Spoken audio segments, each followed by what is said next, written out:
You know, usually when we talk about getting a medical diagnosis, there is this massive expectation of precision. Oh, yeah, totally. People want it to feel like engineering. Right. I mean, you break your arm, the x-ray shows that jagged white line, and the doctor just points at the film, they say, there it is. That is the problem, and here's how we fix it. It is very binary, right? It is either broken or not broken. Yeah, it's a clean process, and honestly, it is highly comforting because we like things to be visible. We like things to be easily categorized in our minds. Well, we want a simple mechanical explanation for how the universe operates. But that is not what we are dealing with today. No, definitely not. Yeah. Today on Reformed Thinking, we are completely throwing out the x-ray machine.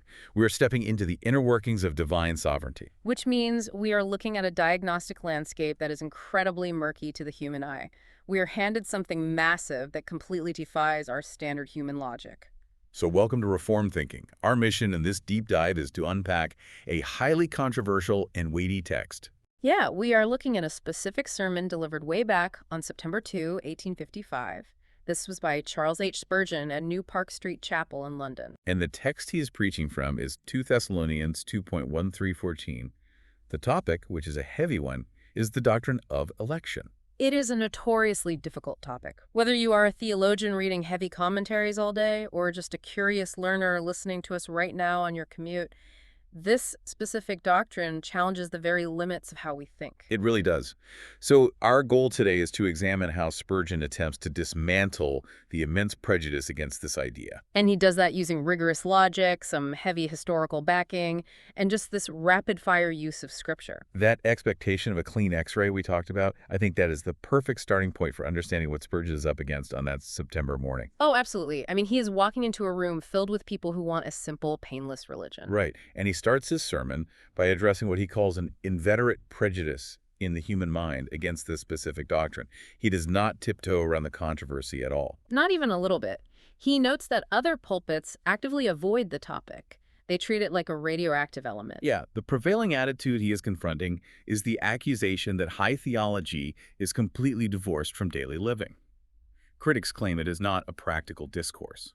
What is fascinating here is how Spurgeon immediately goes on the offensive against that specific criticism. He argues that whatever God has revealed has a distinct, intended purpose for the human mind. Yeah, his counter-argument is straightforward. He says all Scripture is given by inspiration of God and is profitable. He draws a very sharp distinction for his congregation. He tells them that while you cannot turn this doctrine into a free will discourse, it can absolutely be turned into a practical free grace discourse. Right, and he insists that free grace practice is the best practice. By stating this up front, he is cutting off the main escape route that listeners use to tune out difficult theology. That is so true. People often say, this does not apply to my Monday morning, so I will just ignore it. But Spurgeon refuses to let them do that. He demands that they see the direct, undeniable line between the most ancient decrees of heaven and their immediate, practical daily lives. It is like a doctor handing you a bitter medicine. You want to spit it out, you complain about the metallic taste, but the doctor insists it is absolutely necessary for your overall physical health. Precisely. You cannot just take the cherry-flavored medicines and expect to be cured of a massive, life-threatening ailment. You have to swallow the bitter draft. But Spurgeon is doing something highly specific with his introduction, his exordium.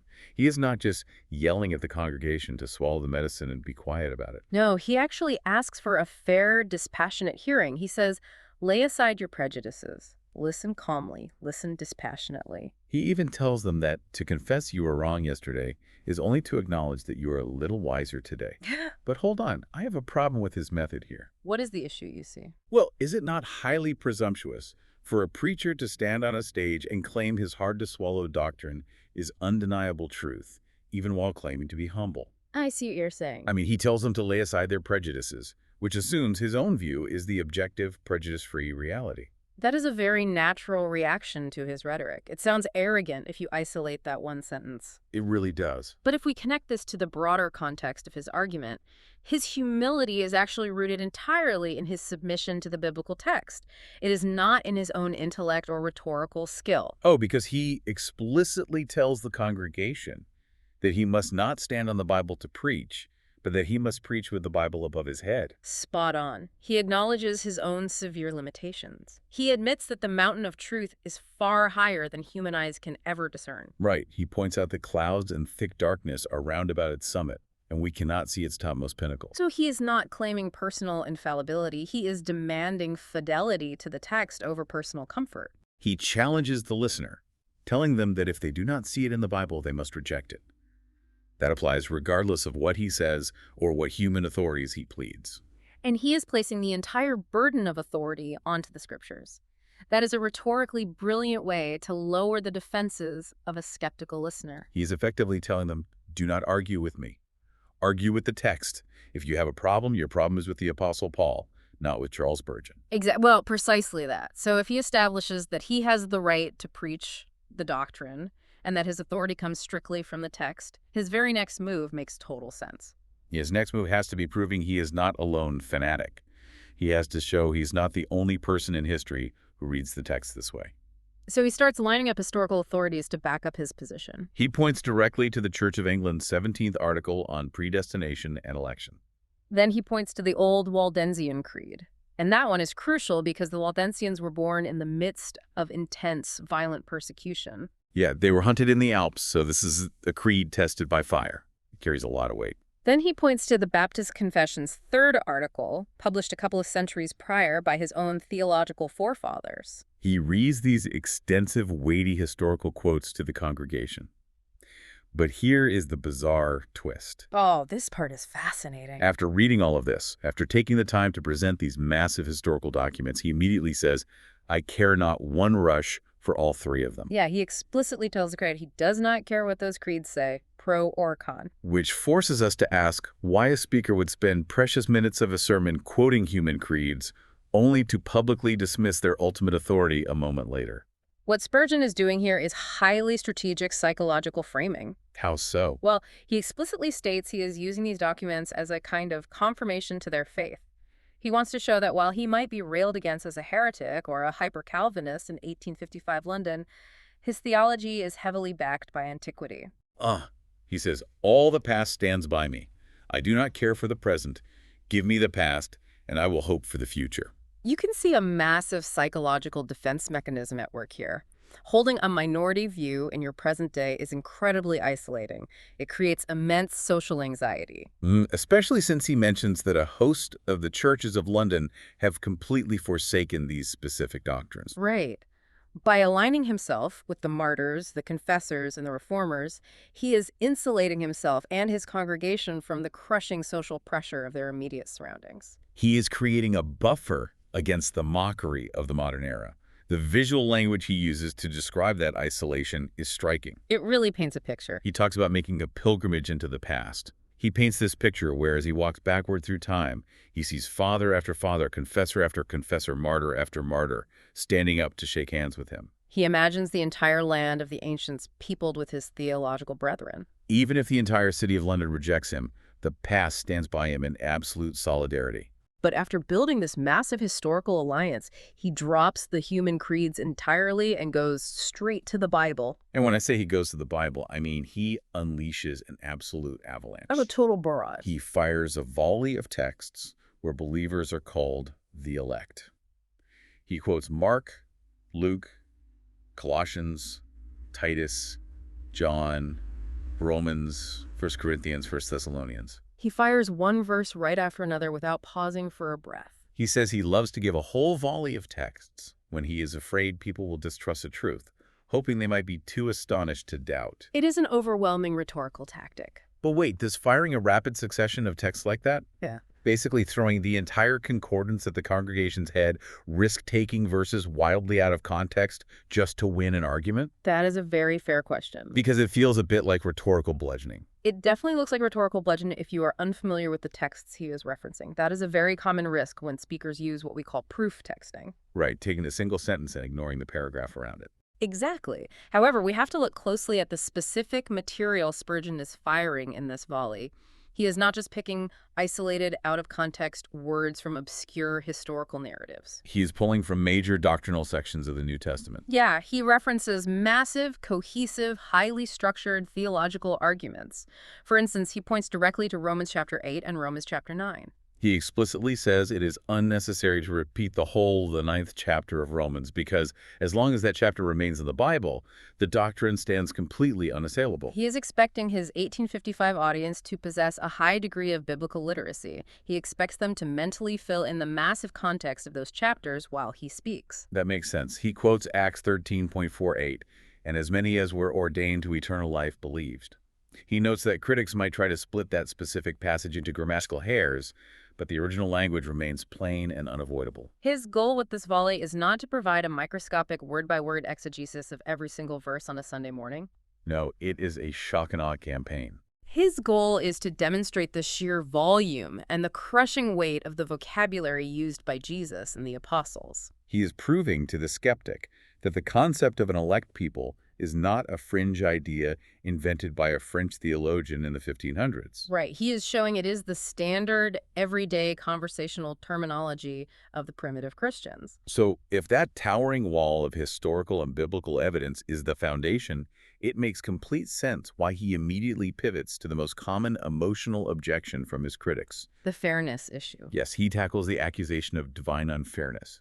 This is the objection every single person listening has felt at some point. It is a visceral response. People hear this doctrine, and their immediate reaction is, it is entirely unfair for God to choose some and leave others. And Spurgeon's response to this is a masterclass in dissecting human logic. He tackles the complaint head-on without flinching. He looks right at the theoretical grumbler and asks a very direct, highly uncomfortable question. He says, "Do you wish to be holy?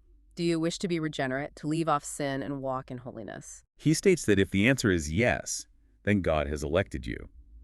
But if the answer is no, if the person admits they do not actually want to give up their lusts and their specific vices, then Spurgeon asks why they should grumble that God has not elected them to it. He points out the sheer absurdity of complaining about not receiving something you actively despise. The psychological brilliance of that specific argument cannot be overstated.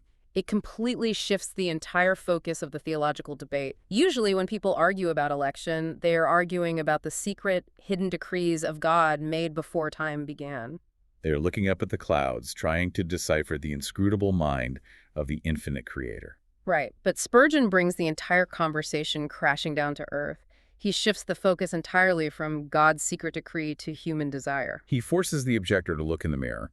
They have to admit they actually prefer drunkenness, dishonesty, or worldly pleasures over true religion. He makes the objector realize their own glaring hypocrisy. He argues that God gives liberally to all those who desire, and if you do not desire it, it is your own desperate, rebellious will that keeps you from loving these things. He completely removes the caricature of God as an arbitrary tyrant withholding salvation from willing, desperate people. Instead, he paints a picture of a God who freely grants salvation to all who genuinely desire it, while those who perish do so specifically because they genuinely hate the things of God.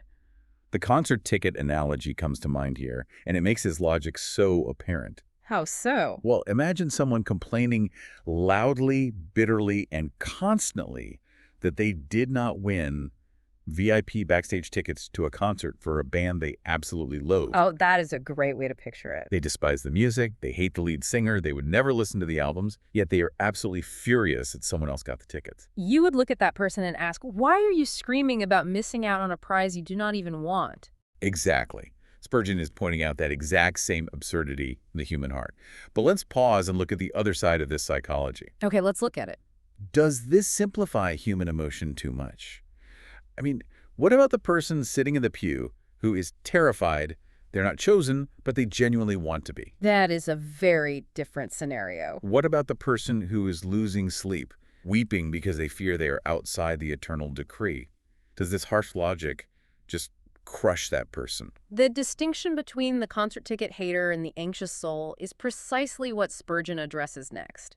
The beauty of this specific argument is that the VIP ticket analogy completely falls apart for the sincere seeker, and Spurgeon knows that. So he changes his tone. Completely. He is specifically addressing the cynical, rebellious objector with that harsh, unyielding logic. He is dismantling the pride of the person who uses the doctrine as a convenient excuse to continue sinning. But for the sincere seeker, the person you described who is terrified they are not chosen, Spurgeon offers a totally different, highly tender pastoral response. He assures them that the desire itself is the undeniable proof they are chosen.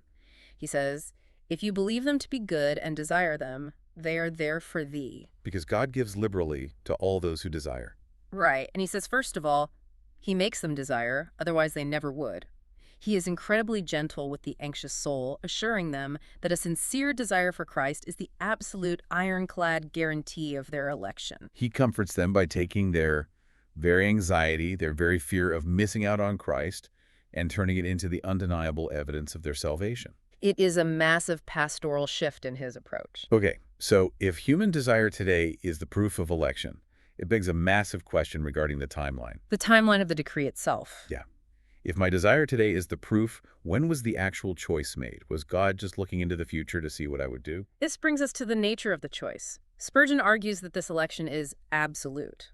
And by absolute, he means it does not depend on what we are. It is not based on works of the law, which is a fairly common understanding among Protestants. But he goes much further than that. He argues it is not based on foreseen faith either. He completely rejects the idea that God looked down the long corridor of time, saw who would eventually believe of their own free will, and then chose them based on that foresight. He argues that faith itself is a gift from God. This is a crucial, highly technical theological distinction he is making. Because the idea of foreseen faith was, and still is, a very popular way to try and reconcile divine sovereignty with human free will. It feels cleaner to the human mind, but Spurgeon dismantles it using basic sequential logic. He states that if faith is the gift of God, then God could not have elected men on account of the faith which he himself planned to give them. It creates a massive logical loop that completely falls apart under scrutiny. It is like saying a father chose to buy his son a bicycle because he foresaw that the son would ride the bicycle the father bought him. Right. The initiation has to start with the giver. He insists that every virtue comes directly from God, therefore no human virtue can be the cause of God's choice. He uses this striking analogy of the beggar on the street to make this point. Oh, the beggar analogy. He says, "There shall be 20 beggars in the street, and I determined to give one of them a shilling. But will anyone say that I determined to give that one a shilling, that I elected him to have the shilling, because I foresaw that he would have it?" He calls that absolute nonsense. But hold on, if faith is the hand that receives the coin, shouldn't God at least look for a willing hand? That is the natural human pushback. Doesn't the beggar have to at least reach his arm out?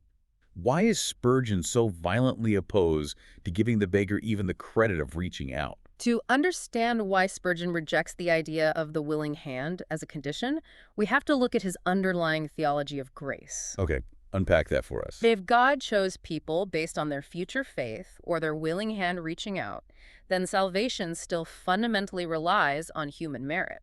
It makes human action the deciding factor of the universe. Right? It makes the human the initiator.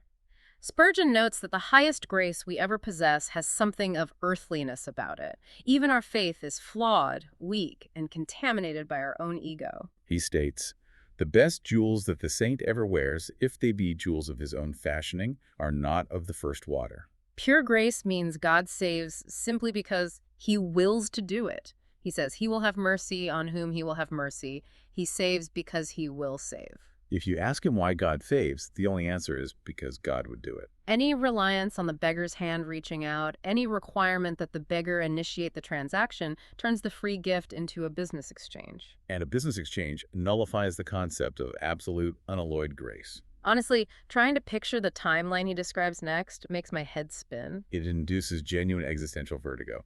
He says the choice is absolute, and then he says it is eternal. He unpacks this dizzying concept of eternity past. He talks about a time before the unnavigated ether was fanned by the wing of a single angel. He talks about a time when space was completely shoreless or unborn, when universal silence reigned across everything. He describes the days when the morning stars were begotten, when they fell trickling from the hand of God like drops of dew. He mentions God launching ponderous orbs, sending comets wandering through the sky like fiery thunderbolts. It is incredibly poetic, but it is also terrifying. He says that until we enter the eternity where God the Creator lived completely alone, everything sleeping within him, all creation resting in his mighty, gigantic thought. We have not even guessed the beginning. It makes human logic feel entirely inadequate. That vertigo you are describing is the specific psychological reaction Spurgeon is trying to provoke. It really shrinks you down to size. The sheer unfathomable scale of the timeline Spurgeon describes here is meant to achieve one very specific goal. It shrinks human pride to absolute zero. When you consider the vastness of an unnavigated ether, and a time before time even existed as a measurable concept, the idea that a human being's actions in the 19th or 21st century could somehow dictate or constrain the eternal decrees of the Creator becomes logically absurd. By painting this massive picture of a silent, shoreless eternity where God dwells alone with his gigantic thoughts, Spurgeon is setting the stage for the magnitude of the choice. He says that in that beginning, before a single star was formed, God's people were one with the Word, and he chose them into eternal life. The visual of comets blazing like thunderbolts and stars trickling like tiny drops of dew heavily contrasts with the tiny, finite nature of humanity. It forces the listener to bow before the sheer majesty of a decision made before anything else existed in the universe. Because this choice is so ancient and so cosmic, critics constantly try to soften it. They do. They try to make it more palatable for the modern mind by claiming that God only chooses large groups or nations rather than individual people. This is the national election theory. Spurgeon goes right after this, too. He completely refutes the idea that election applies to nations rather than individuals. He says it is a miserable shift to make out that God has not chosen persons, but nations. He argues that a nation is just a combination of units. He uses a mathematical approach to say that if choosing one person is a crime, as the critics constantly claim, then choosing 10,000 would be a far worse crime. It is essential to understand why critics invent the national election theory in the first place. Why do you think that is?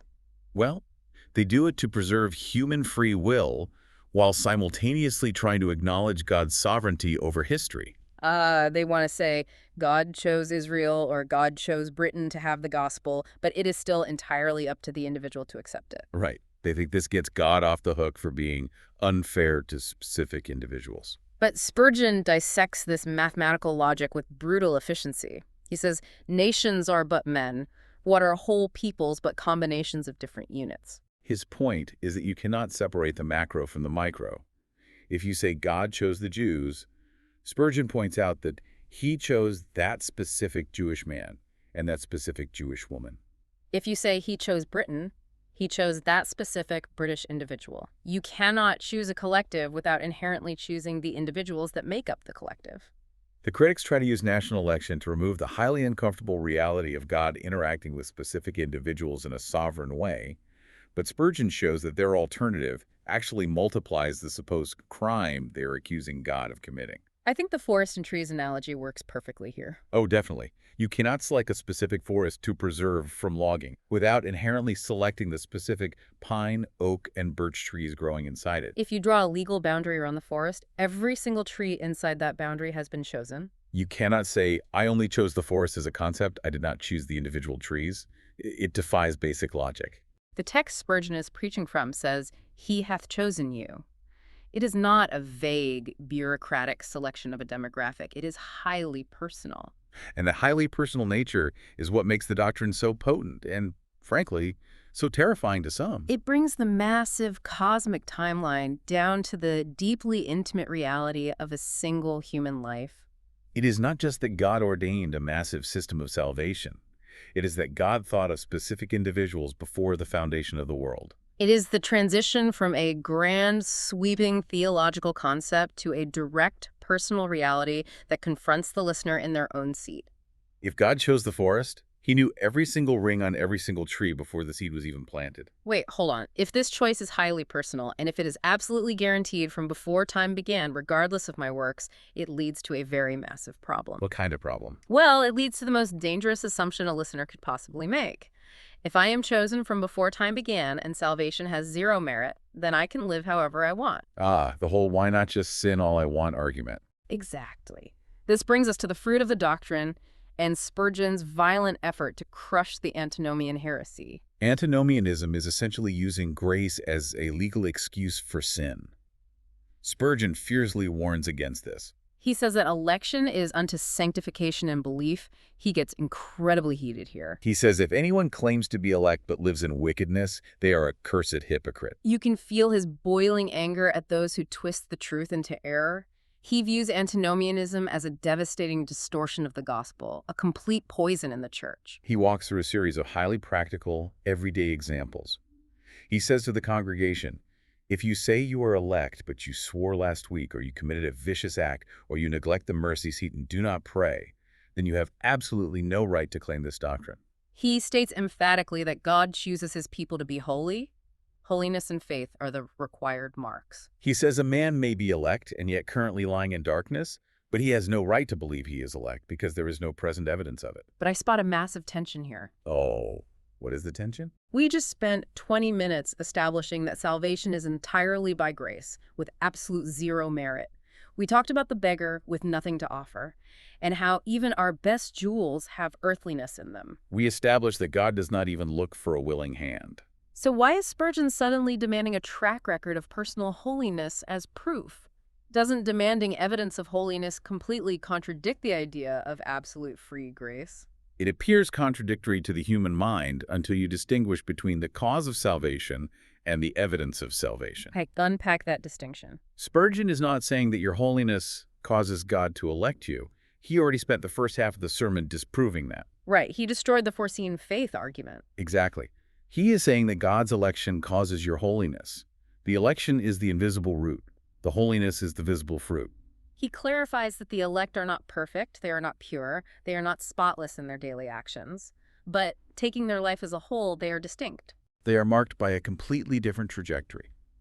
Coming to the cross with nothing in my hands is the beginning of the process, but the necessary, inevitable result of that genuine faith is a changed life. He is fighting the idea that you can have the root without the fruit. If there is no fruit, he argues, you have entirely deceived yourself about having the root. A living tree produces leaves.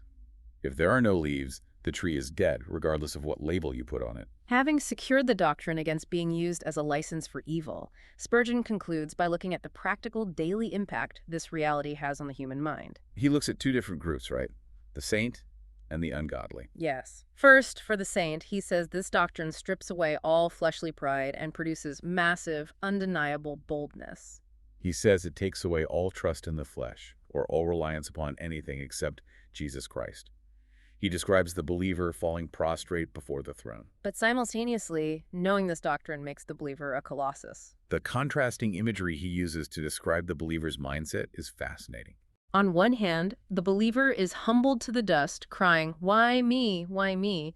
when considering they were loved before they even had a being. It is a posture of absolute unworthiness. But on the other hand, knowing they are chosen by the creator of the universe makes them completely fearless of human opinion. He asks what a man cares for the pitiful chirpings of tiny sparrows when he knows he is an eagle of a royal race. He asks if he will fear when the beggar points at him, when the blood royal of heaven runs in his veins. He calls them the aristocrats of heaven. He intensely contrasts this with what he calls willow Christians, who bend to the culture. He says the believer who knows they are elect will smile at the barking dogs of the world. They will have a brow made of iron and a heart of flint. But then he turns to the ungodly, the sinner who has not yet believed. He says this doctrine actually provides tremendous hope for them. He says it means a vast, innumerable host will be saved. I have a genuine question about this. How does a doctrine that seemingly restricts salvation by saying only the elect are saved actually offer more hope to the ungodly person listening in the pew? Because Spurgeon argues from the fundamental premise of total human ruin. Meaning, we are completely unable to save ourselves. Right. Without election, human ruin guarantees that absolutely no one would be saved because no one would ever choose God on their own initiative. The human will is too broken, too rebellious. Therefore, election does not restrict salvation. It guarantees that salvation will actually occur for a multitude beyond all counting. Spurgeon challenges the sinner to go to the throne. He argues that God has never spurned a seeking soul in the history of the world. He uses the analogy of the 4 Syrians outside the besieged city. They reasoned that if they stayed where they were, they would die, and if they went to the enemy camp, they could only die. Spurgeon tells the sinner that even if they think they're doomed, they lose nothing by asking for mercy. He says it is totally impossible for God to drive away a seeking soul. because it would disgrace the eternal to have a sinner in hell who genuinely sought Jesus. He tells them to go and try the master. He said, go to God, and even supposing he should spurn thee, yet thou wilt not lose anything. Thou wilt not be more damned for that. It is such a raw, desperate appeal to the human heart. We have covered a massive amount of ground today. We have seen how Spurgeon uses razor-sharp logic to shift the burden of unfairness back onto human desire, exposing the hypocrisy of the critic. We have seen him unleash a massive catalog of scripture to prove his point, and we have seen him use intense psychological insight to defend a highly controversial doctrine. He takes a theological puzzle that most people want to avoid, a puzzle that causes anxiety and fear, and he turns it into a source of immense comfort and striking boldness. So as a listener to this deep dive, you have a chance to look at your own stance on this. I want to challenge you, the listener, to evaluate your own desires based on what we have discussed. Do you actually want the holiness Spurgeon describes, or just the benefits of it? Do you desire the reality of the medicine or just the cure? And I want to leave you with a final thought to mull over, building on that practical application. Spurgeon claimed the person who knows they are elect will have a brow of iron and a heart of flint against the world's judgment. He said they would be completely fearless of the universal hiss of society. He clearly envisioned believers standing strong against active hostility and mockery. But what if the modern world's greatest threat to the believer is not active persecution or a hissing crowd? What if the greatest threat today is comfortable, quiet apathy? If this doctrine is meant to make someone an aristocrat of heaven who walks like a colossus, completely unfazed by the world, does our modern comfort-driven life completely dull the roaring lion Spurgeon envisioned? Do we lack the brow of iron because we are no longer facing the universal hiss, but rather a soft, welcoming silence that puts us to sleep? That is a piercing question. It takes us right back to our opening thought. We want the clean, binary X-ray showing the exact problem and the exact fix with minimal discomfort. We want the easy answer. But this theology refuses to be a simple, painless diagnostic tool. It demands a total reorientation of how we view our place in the universe, forcing us to realize that the medicine, no matter how bitter it might taste at first, is the only thing that can actually heal us. Thank you for joining us on Reformed Thinking.